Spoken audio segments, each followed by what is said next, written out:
मोदक एकदम छान बनलेले आहेत आणि खूपच मस्त आहे। त्याच्यामध्ये फक्त 1-2 मोदकच क्रॅक झालेले आहेत। एकदम सविस्तर माप घेऊन मी तुम्हाला रेसिपी सांगणार आहे, व्यवस्थितपणे ऐकून घ्या।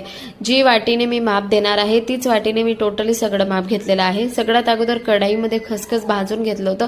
खसखस भाजल्यानंतर काढून त्याच्यामध्ये 2 चम्मच तूप टाकलं होतं। तुपामध्ये खोबरं टाकलं होतं। ओलं खोबरं घेतलं होतं मी, 3 वाट्या घेतल्या होत्या।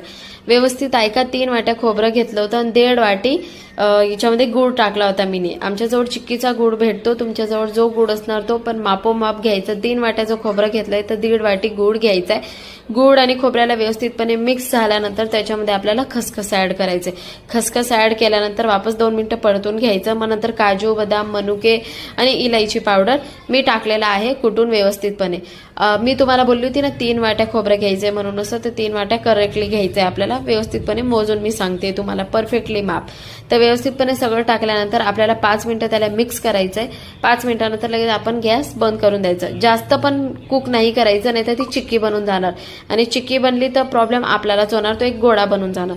आता इथं मोदकचं वरचं जी पात्र आहे ते बनवण्यासाठी आपल्याला इथं 1.5 वाटी पाणी घेतलेलं आहे, 1.5 वाटी दूध घेतलंय। ज्याच वाटीने खोबरं आणि गूळ मापलं होतं त्याच वाटीने मी पाणी आणि दूध पण मापलंय।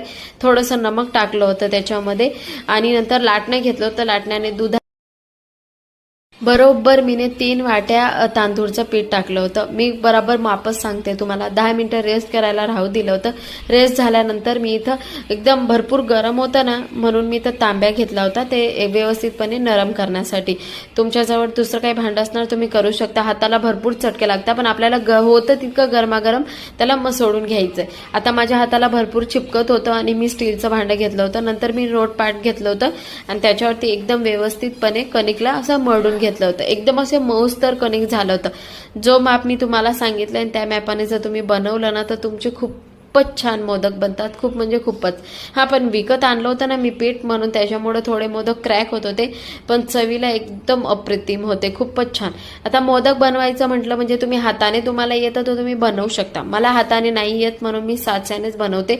माझ्याजवळ साचा आहे, त्याच्यामध्ये मी पीठ टाकलं होतं आणि आजूबाजू साच्याला पीठ चिपकवल्यानंतर मग त्याच्यामध्ये फॅमिली मध्ये मध्ये मुलांचा आवाज येत आहे। तुम्हाला माहिती आहे घरोघरी मुलं कशी राहतात। बस आपण साच्याला ते चिपकवल्यानंतर आपण जे सारण बनवले ते मोदक मध्ये टाकून द्यायचं आणि व्यवस्थित पात्री बंद करून द्यायची।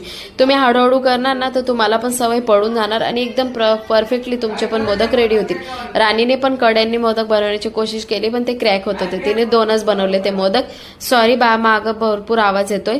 तर मोदक बाफण्याच्या अगोदर तुम्हाला ते बाफण्याची जी हे राहते ना भांड, त्याला घी लावून घ्यायचंय।